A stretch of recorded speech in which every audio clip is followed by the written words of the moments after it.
Do you ever wonder what treasures lie hidden beneath the surface, overlooked by a world too busy to truly see? What if the quietest voice holds the profoundest truth, and the most unassuming hands can craft a legacy that shifts the very ground beneath us?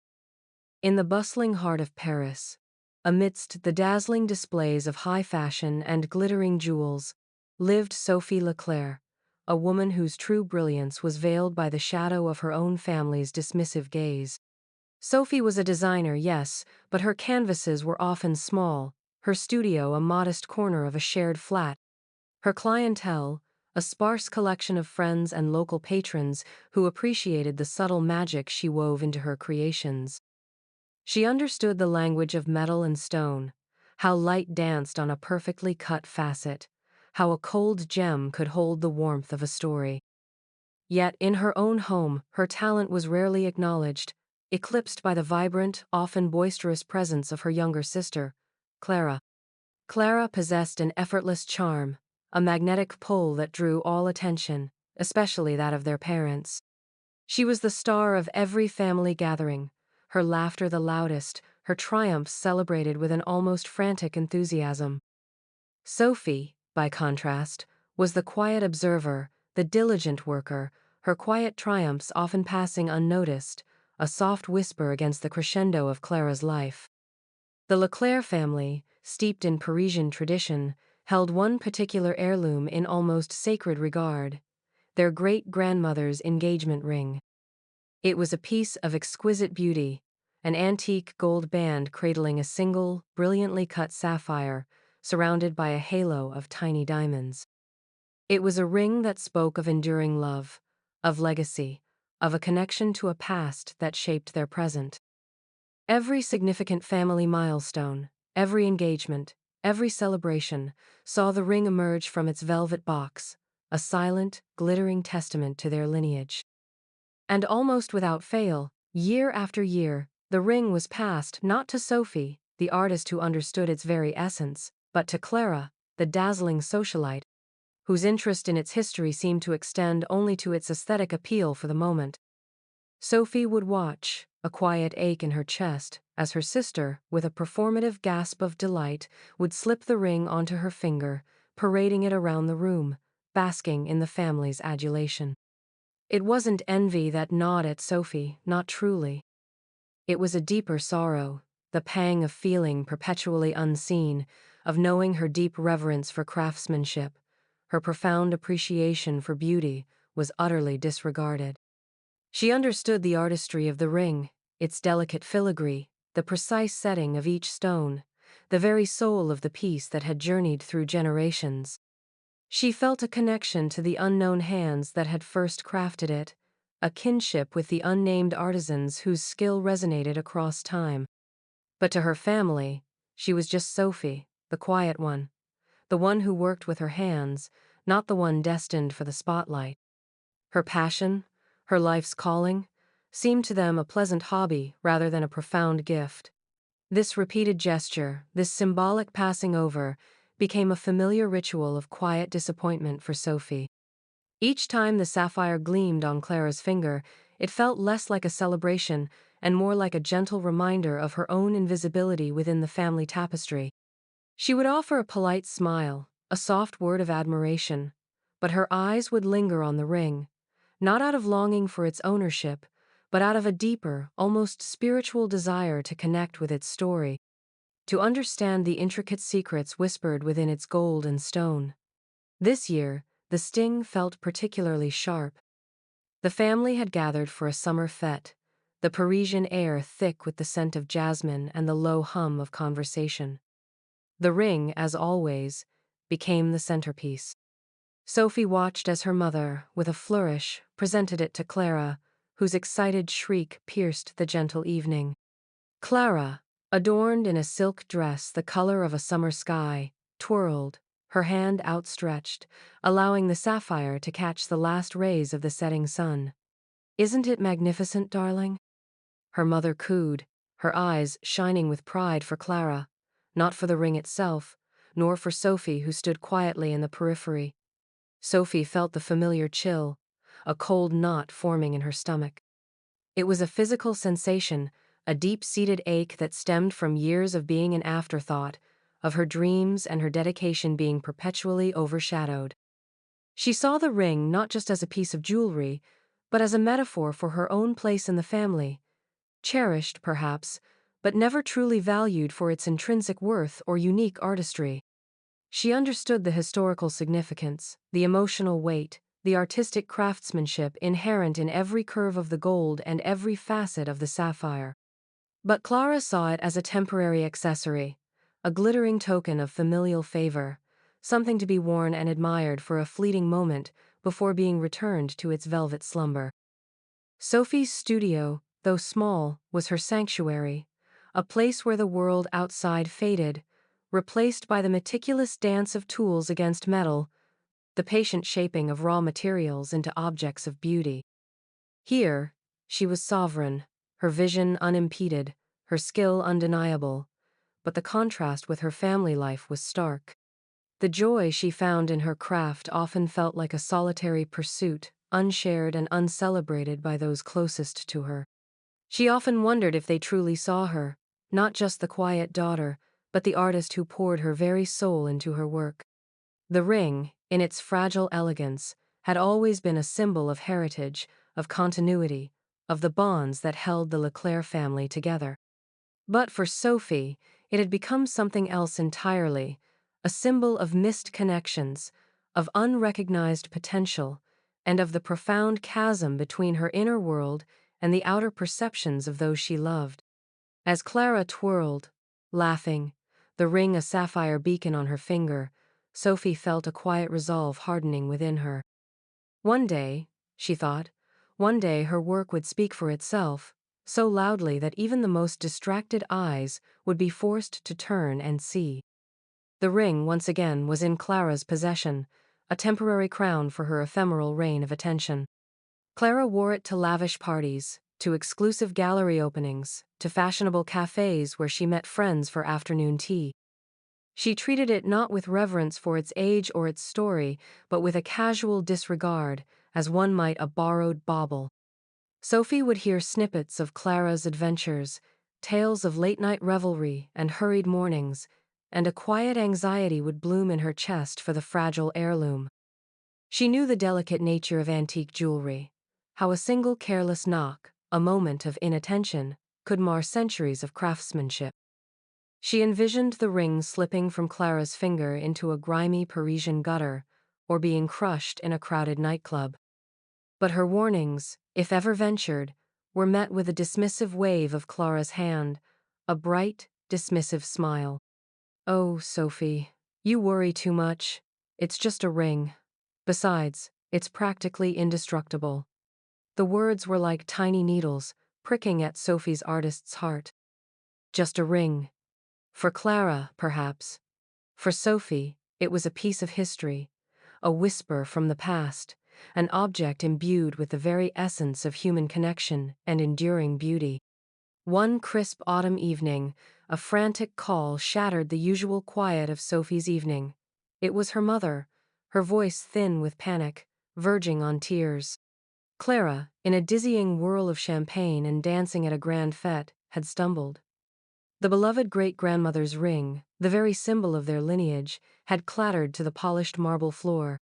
When Clara, flushed and contrite, finally retrieved it, the sapphire, once vibrant and proud, was cracked straight down its middle, a spiderweb of fracture marring its depths. The delicate gold band was bent, warped as if it had suffered a violent blow. It was a wreck, a beautiful ruin. The family's despair was palpable. Her mother wrung her hands, lamenting the desecration of their precious heirloom. Her father, usually stoic, looked profoundly saddened. Clara herself, for once, was subdued, her usual vivacity replaced by a rare pallor of guilt. "Sophie," her mother implored, her voice tight with desperation, "you're the only one. Can you? Can you fix it?" The question hung in the air, heavy with unspoken expectations and years of past dismissals. Sophie looked at the broken ring, now resting in her palm. The once gleaming sapphire was dull, its brilliance shattered. The gold, meant to encircle and protect, was twisted. It was more than just a broken object. It was a broken promise, a shattered symbol of family history. A wave of complex emotions washed over her: sorrow for the lost beauty, anger at the carelessness that caused it, and then a flicker of something else, a spark of possibility, an artist's yearning to restore, to resurrect. She felt the weight of the family's expectations, the sudden recognition of her skill when all else had failed. It was a bitter validation, yet validation nonetheless. She nodded slowly, her voice soft but firm.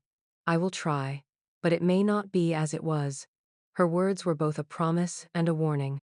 She knew, deep within her artisan soul, that some breaks could never truly be mended back to their original state. Some wounds left scars, and sometimes those scars became part of a new, unexpected beauty. She carried the ring back to her studio, the broken sapphire a cold weight in her hand. The familiar scent of metal and solvents, the comforting presence of her tools, brought a measure of calm to her churning thoughts. She placed the damaged piece under her jeweler's loupe, examining the extent of the destruction. It was worse than she had initially imagined. The sapphire was not just cracked, it was compromised beyond repair, its structural integrity fatally flawed. The gold band, though pliable, bore the mark of a powerful, reckless impact. Her heart sank, a heavy stone dropping into a cold well. The impossibility of the task loomed large. To simply repair it, to make it look as if nothing had happened, was not an option. The stone would forever be fragile, prone to further fracture, and to replace the sapphire entirely would be to erase the very essence of the heirloom, to lose its history, its unique character. This wasn't just about fixing a piece of jewelry, it was about confronting the very nature of breakage, of loss, and of legacy. She sat for hours, the ring before her, a silent challenge. Despair threatened to engulf her. She saw not only the fractured gem, but the years of her own suppressed artistry, the dismissive shrugs, the unsaid praises that had never found a voice. This broken ring felt like a cruel mirror, reflecting her own perceived brokenness within her family. But then, a different kind of thought began to emerge, a quiet whisper that grew into a resonant call. What if the damage wasn't an end, but a beginning? What if the destruction of the old made way for the creation of something new, something that honored the past while embracing a transformed future? Her mind, a labyrinth of intricate designs and audacious possibilities, began to churn. She saw not a broken ring, but a story interrupted, waiting for a new chapter. She saw the fractured sapphire not as a flaw, but as a unique opportunity, a singular imperfection that could be woven into an entirely new narrative. This wasn't about repair, it was about reinvention. It was about taking the fragments of something beloved and transforming them into a testament to resilience, to the enduring power of beauty.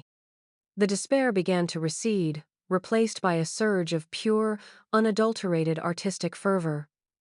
This was her chance, not just to mend a broken ring, but to mend something within herself. This was her opportunity to speak her truth, to assert her unique vision, not with words, but with the silent, eloquent language of her hands. The challenge felt immense, almost impossible, but within that impossibility, she found a fierce, unyielding resolve. She would not simply fix the ring, she would rebirth it. The decision made, Sophie felt a powerful surge of creative energy course through her. The broken ring was no longer a symbol of despair, but a raw, potent source of inspiration. She laid the fractured sapphire on her workbench, its former brilliance muted by the jagged lines that crisscrossed its surface. The bent gold band lay beside it, a testament to its brutal encounter. She knew she could not replace the sapphire. Its history, its very essence, was intertwined with the Leclerc family story. But she also knew she could not simply glue it back together. The fragility would remain, a constant threat of refracture. Her eyes, usually soft and contemplative, now held a fierce, almost feverish intensity. She began sketching, furiously, her pencil dancing across the paper. Designs emerged, then dissolved, then reformed, each one pushing the boundaries of conventional jewelry design. She envisioned a way to encase the fractured sapphire, to protect it while simultaneously highlighting its beautiful imperfection. She saw the break not as a flaw to be hidden, but as a unique mark, a signature of its journey. The gold band, too, presented a challenge. Its twisted form could not be straightened without compromising its integrity. But what if the twist itself became part of the design, a deliberate curve, a flowing line that spoke of resilience and adaptation? Days bled into nights in her small studio. The rhythmic tap of her hammer, the soft hiss of her torch, became the soundtrack to her dedication. She worked with a focus so absolute it bordered on obsession. She began by carefully separating the broken sapphire from its original setting, a delicate operation that required immense precision. Then, she started to forge a new gold structure. It would not be a simple band, but a complex, multi-layered embrace for the broken stone. She molded the gold, coaxing it into organic, flowing shapes that mirrored the natural world, suggesting protection and growth. She decided to use a different shade of gold, a richer, deeper hue, to subtly distinguish the new from the old, to mark the transformation. For the sapphire, she conceived an audacious idea. Instead of simply resetting it, she decided to treat the stone itself, carefully filling the fracture lines with a translucent, shimmering resin infused with microscopic flecks of iridescent material. This would stabilize the stone, yes, but it would also transform the fracture into a vein of light, a river of subtle iridescence that would catch the light and reflect it in unexpected ways. The break would become a feature, a testament to its journey, a unique and captivating element that no perfect stone could ever possess. It was a risky technique, untested in her usual repertoire, but she felt an almost spiritual compulsion to see it through. Her hands, usually nimble and precise, moved with an almost trance-like fluidity. She filed, she polished, she heated, she shaped. Each action was deliberate, steeped in intention. She was not merely a jeweler. She was an alchemist, transforming pain into beauty, destruction into creation. The small workshop hummed with her silent concentration. Cups of forgotten tea grew cold beside her, meals went untouched. Her hair, usually neatly pulled back, escaped in wild tendrils around her face. Her clothes were dusted with metal filings, her fingers stained with polishing compounds. But she barely noticed. Her entire being was focused on the evolving masterpiece before her. The piece began to take shape. The gold, once a simple band, now flowed into an intricate, almost sculptural embrace, cradling the sapphire. And the sapphire itself, once shattered, now gleamed with an ethereal light, the filled fractures shimmering like veins of moonlight, telling a silent story of endurance. It was a radical departure from the original design, yet it held an undeniable resonance with the past.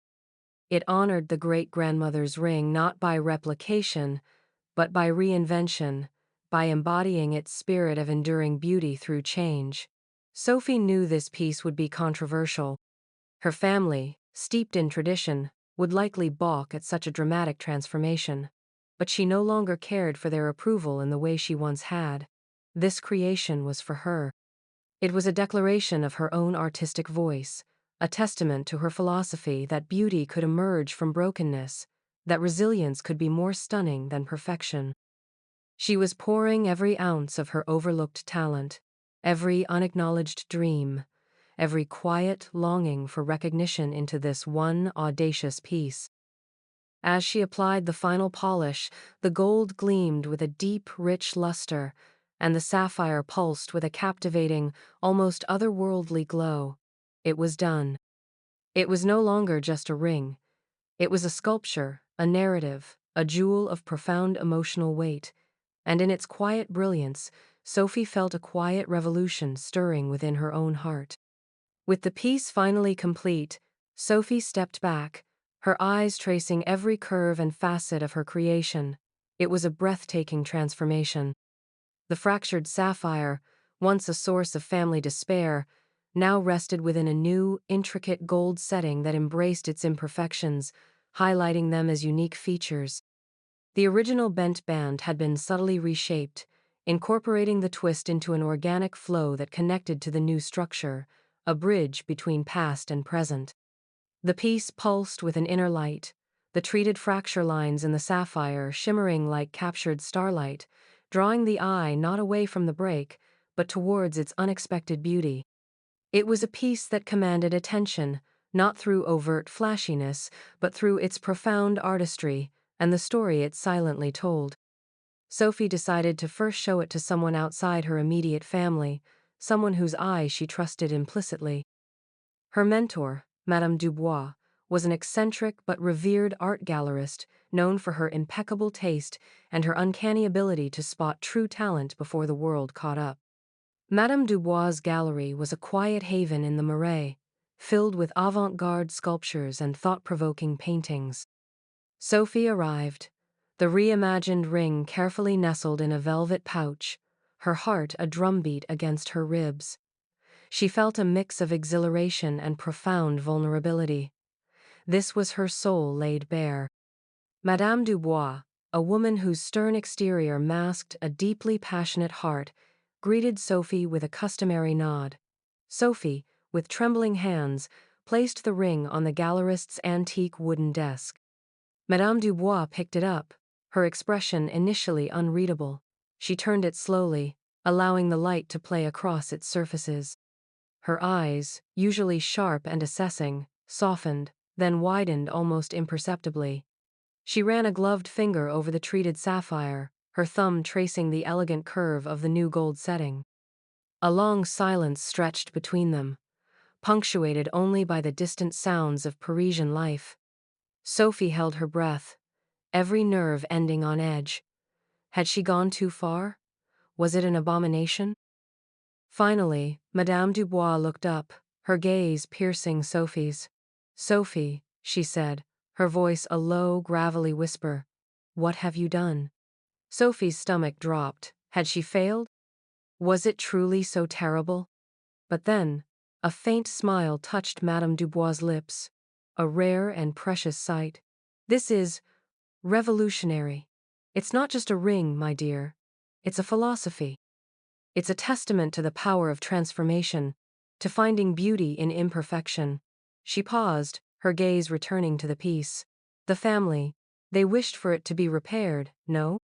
Sophie nodded, unable to speak, tears pricking at her eyes. "They wanted it to be as it was," she managed to finally say, her voice thick with emotion. Madame Dubois chuckled, a dry, knowing sound. "And you have given them something infinitely more profound. You have given them a new truth. This piece, it tells a story not just of heritage, but of resilience. It whispers of the human spirit's ability to take what is broken and weave it into something stronger, more beautiful, more meaningful than its original form."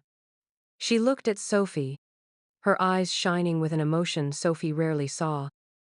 "Sophie, this must be seen, not just by your family, but by the world. This is your moment." The words resonated deep within Sophie, a quiet chime of validation that echoed years of silent longing. Madame Dubois, in her wisdom, saw not only the artistry, but the deeper message embedded in the piece. She saw Sophie, truly saw her, for the first time. It was a profound release, a moment of catharsis that washed over Sophie like a warm wave. The mentor's belief was a balm to her soul, an affirmation that her unique vision was not a folly, but a profound strength. Madame Dubois, with a renewed vigor, began to make calls, her voice taking on a persuasive authority. She spoke to influential curators, to renowned art critics, to the editors of prestigious fashion magazines. She called it the Resilience Sapphire, a title that perfectly encapsulated its essence. The whispers began, traveling through the tightly knit circles of Parisian art and fashion. A new piece, a radical transformation, a young, unknown designer. The buzz was quiet at first, a gentle hum, but it carried the weight of Madame Dubois' formidable reputation. Sophie, still reeling from the unexpected praise, found herself caught in a whirlwind. This was it. The world, or at least a significant part of it, was about to truly see her work. The whispers surrounding the resilient sapphire began to ripple beyond the confines of Parisian art circles, carried by the formidable reputation of Madame Dubois. She orchestrated a discreet, private viewing for a select group of influential figures: top-tier jewelry critics, a renowned fashion editor, and a representative from a prestigious international auction house. This was Sophie's moment, meticulously crafted by her shrewd mentor. As the guests arrived at Madame Dubois' gallery, an air of expectant skepticism hung in the refined space. They were accustomed to dazzling displays, but rarely truly groundbreaking work. They came with a certain guarded curiosity, ready to be impressed, but equally ready to be dismissive. Among them, a figure known for his piercing, critical eye stood out: Jean-Luc Moreau, the formidable lead jewelry critic for Le Monde des Bijoux. Moreau was a man whose pronouncements could make or break a career, his words feared and respected in equal measure. He embodied the cynical gatekeeper archetype perfectly, his sharp eyes missing nothing, his critiques notoriously merciless. He saw himself as the guardian of tradition, wary of anything too avant-garde. He scoffed at most modern designs, finding them lacking in the timeless elegance he championed. As he entered, his gaze swept over Sophie, who stood nervously near her piece, her hands clasped tightly behind her back. He dismissed her with a brief, unseeing glance, his attention already focused on the hallowed spaces of the gallery. He represented the established order, the unwavering resistance to disruption. The small crowd gathered around the pedestal where the resilient sapphire rested under a soft spotlight. There were murmurs of confusion, then quiet gasps of surprise. It was unlike anything they had seen. The fractured sapphire, pulsing with its inner light, encased in its new, intricate gold embrace, defied simple categorization. It was ancient and modern, broken and whole, a paradox of beauty. Moreau approached, his brow furrowed, his lips pursed in a familiar gesture of disdain. He leaned in, peering through a small loupe he carried, examining the piece with intense scrutiny. He circled it slowly, his silence more potent than any words. Sophie's heart hammered against her ribs. She knew his reputation, his power. His judgment could either launch her into the stratosphere or condemn her to perpetual obscurity. Then, a sharp, dismissive laugh cut through the hushed reverence. It was Clara, who had managed to finagle an invitation through a contact. She stood a little ways back, a sneer twisting her perfectly made-up face. "Honestly, Sophie," she whispered, loud enough for those nearby to hear. "You call that fixing it? It's completely transformed. It barely resembles great-grandmother's ring. It's a defilement." Her words were designed to be cutting, to sow seeds of doubt, to reinforce the perceived sacredness of tradition over radical innovation. She hoped to paint Sophie as disrespectful, as having ruined a cherished heirloom. A few heads turned towards Clara, a flicker of agreement in some eyes. The family's dismissal, the very same neglect Sophie had endured for years, was now being publicly aired. It was the antagonistic force, the embodiment of the status quo that Sophie was challenging. Sophie felt a flush creep up her neck. She longed to retort, to defend her artistic integrity, but Madame Dubois, ever watchful, placed a reassuring hand on her arm, a silent command to remain composed. Moreau, however, did not react to Clara's outburst. His attention remained fixed on the ring, his expression unreadable. He seemed to be in a world of his own, lost in the intricate details of the piece. Clara's criticism hung in the air, a poisonous cloud, but Sophie stood firm, meeting the challenging gazes with quiet dignity. She had poured her soul into this creation. She would not let a moment of envy or misunderstanding diminish its truth. The air in the gallery grew thick with unspoken tension. The weight of judgment, of tradition versus innovation, of family disapproval versus artistic conviction, pressed down on Sophie. This was the crucible, the moment where her hidden gem would either be recognized for its true brilliance or be cast aside as a curious but ultimately failed experiment. She braced herself, ready for the inevitable pronouncement from the formidable critic. Jean-Luc Moreau finally straightened up, withdrawing his loupe with a soft click. The silence in the gallery was absolute, every eye fixed on him, awaiting his verdict. Clara, emboldened by her earlier intervention, stood with a triumphant smirk, ready to nod in agreement with any pronouncement of failure. Moreau's gaze swept over the small assembly, landing briefly on Clara with an expression Sophie couldn't quite decipher. Then his eyes settled on Sophie. He took a slow, deliberate breath. "For years," he began, his voice surprisingly soft, though resonant, "I have written about jewelry that adheres to tradition, that respects its lineage. I have often been critical of what I perceive as frivolous modernism, designs that chase fleeting trends rather than enduring beauty." He paused, and a collective tension rippled through the room. "Today," he continued, his voice gaining strength, "I stand before a piece that has challenged every one of my preconceived notions. This is not a repair, this is not even merely a redesign.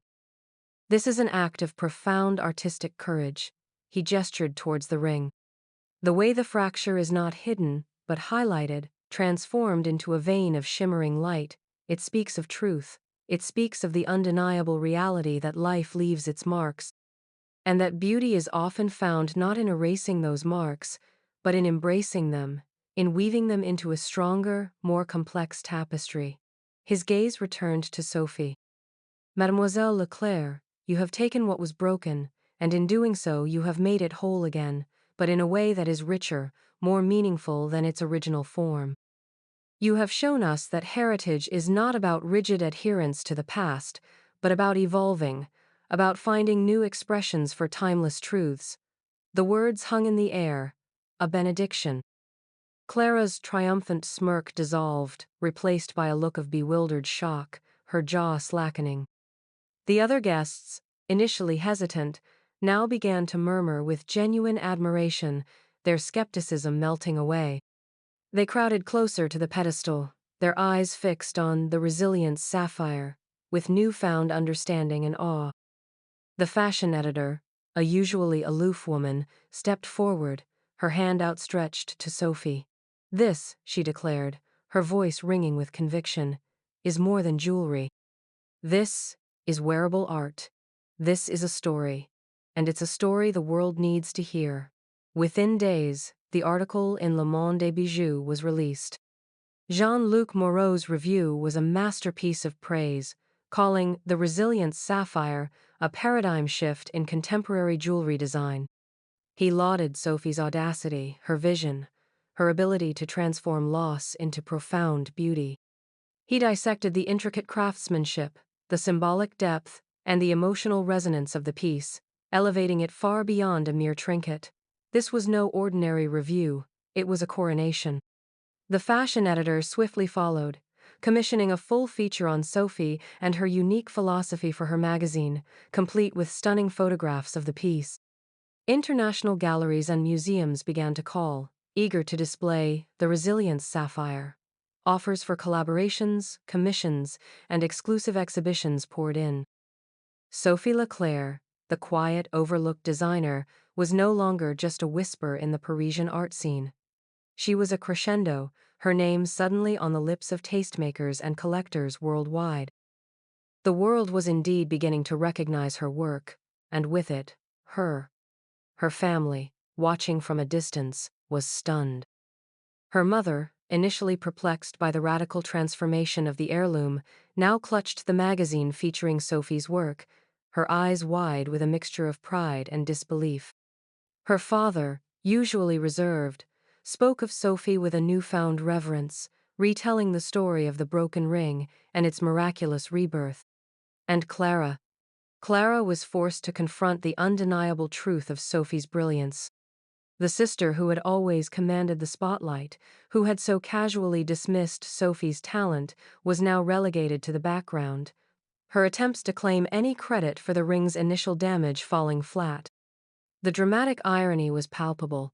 The broken ring, which Clara had so carelessly damaged, had become the very catalyst for Sophie's soaring success. It was a humbling, almost poetic justice. Sophie, though overwhelmed, remained grounded. She accepted the accolades with grace, her quiet strength shining through.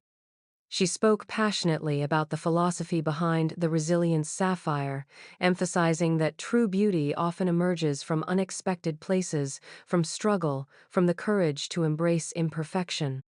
She had finally found her voice, not through shouting, but through the eloquent silence of her art. The recognition for the resilient sapphire exploded onto the global stage. It wasn't just a fleeting moment of Parisian buzz, it was a phenomenon.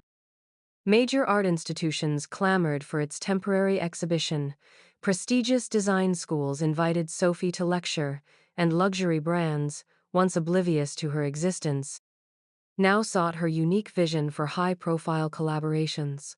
The piece itself became an icon, a silent, glittering symbol of hope and transformation, its story resonating with people from all walks of life. Its image graced the covers of international magazines, its profound narrative discussed in cultural critiques and philosophical essays. Sophie Leclerc, the unassuming artist, found herself thrust into a spotlight brighter than any she had ever imagined. She handled it all with a quiet dignity that only further endeared her to the public. She wasn't seeking fame, she was seeking to share a message, to create beauty that held meaning. Her studio, once a solitary sanctuary, was now a bustling hub, but Sophie ensured it retained its intimate, creative energy. She hired assistants, carefully chosen for their respect for craftsmanship and their quiet dedication. She expanded her range, creating new pieces that echoed the themes of resilience, metamorphosis, and the unseen beauty in the everyday. Each new creation carried the indelible mark of the resilient sapphire, a testament to her foundational philosophy. For the first time, Sophie felt truly seen, not just by the world, but by herself. The years of quiet longing, of feeling like a ghost in her own family, began to fade, replaced by a deep-seated sense of self-worth. Her art had not only healed a broken object, but had also healed a part of her own soul. Her family, initially reeling from the sudden shift in their own dynamics, slowly, awkwardly, began to adjust. Her mother, whose pride had once been so singularly focused on Clara's social successes, now spoke of Sophie's artistry with genuine awe. Her father, usually distant, would visit Sophie's studio, quietly observing her at work, a new respect in his eyes. He would sometimes bring her small, rare stones he'd found, a silent offering of support, and Clara's transformation was perhaps the most striking.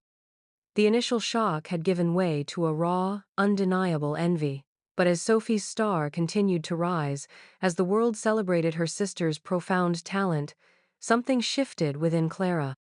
She began to observe Sophie, not with dismissive pity, but with a dawning, grudging respect.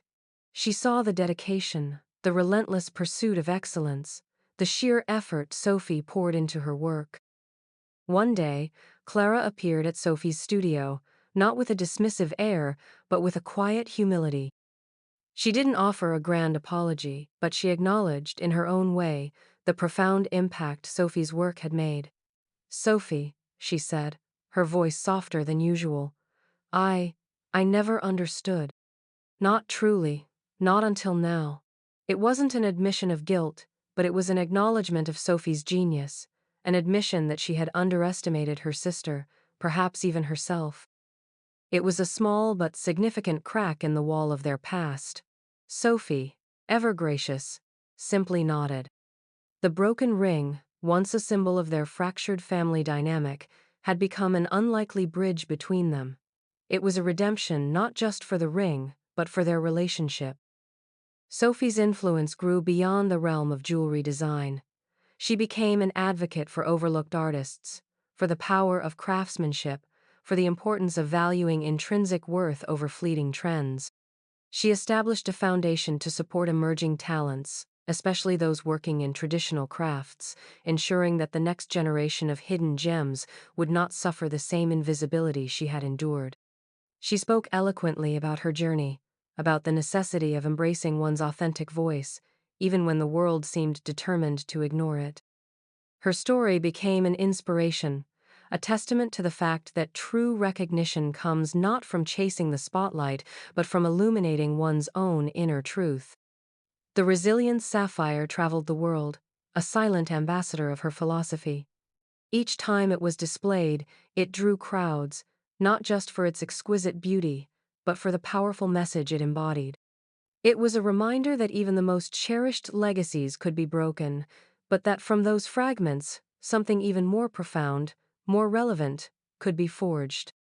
Sophie, now a globally recognized artist, looked at her hands, still calloused from her work, and saw not the marks of a quiet, overlooked life, but the tools that had forged a legacy.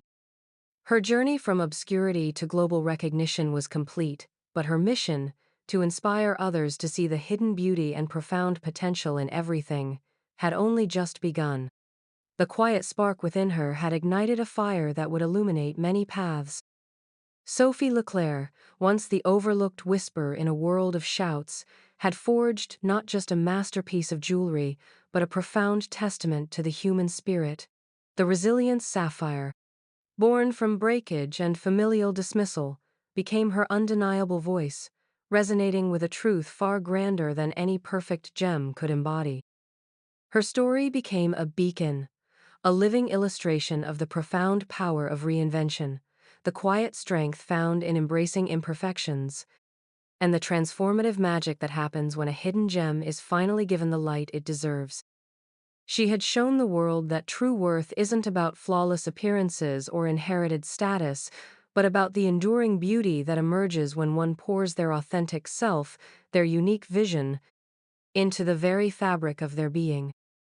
Sophie's journey taught us that even when life shatters what we hold dear, those fragments can become the raw material for something more profound, more resonant, more breathtaking than we could ever have imagined. It taught us that the greatest art, the most impactful legacies, are often born not from unblemished perfection, but from the courageous act of healing, of transforming, of finding new purpose in what was once deemed broken. Her work reminded us that every person, no matter how quiet or overlooked, possesses an inner brilliance waiting to be discovered, a unique talent aching to be shared. The world is often too busy chasing fleeting dazzle to notice the quiet glow of true intrinsic value. But when that value shines through, as Sophie's did, it has the power to shift perspectives, to mend relationships, and to inspire countless others to look deeper, to see with their hearts as well as their eyes.